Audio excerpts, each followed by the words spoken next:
গত দুদিন ধরে আমার ছেলে বলছে পায়েস খাবো, তো করাই হচ্ছিল না। তো আজকে একটু টাইম পেলাম সন্ধেবেলা, তো পায়েস করবো ভাবলাম। করতেও বসলাম। তো আগের দিনের অনেকটা দুধ ছিল আর আজকে কিছুটা রয়ে গেছে। ও সেরকম দুধ খায় না, একবারই খায়, হয় স্কুল থেকে এসে খাই নয়তো সন্ধেবেলায় খাই। একবারই তার কি সবটুকুনি দিয়েছিলাম, কিছুটা রেখেছিলাম একটু চা খাবো বলে। দুধ চা খেতে কার না ভালো লাগে। তবে যা গরম পড়েছে, তো চা খাওয়া ছেড়েই দিতে হবে।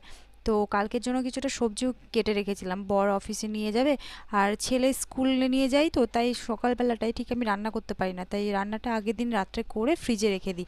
সকালবেলায় শাশুড়িমা শুধু ভাতটা রান্না করেন আর কি গরম করে দেন খাবারটা। এদিকে পায়েসটা করতে করতে দেখছি অনেক বাসনও জমে গেছে। পায়েসটা টেস্ট করলাম, তো একটু মিষ্টিটা কম হয়েছে, তবে আমার ছেলের জন্য মিষ্টি কম থাকাটাই ভালো।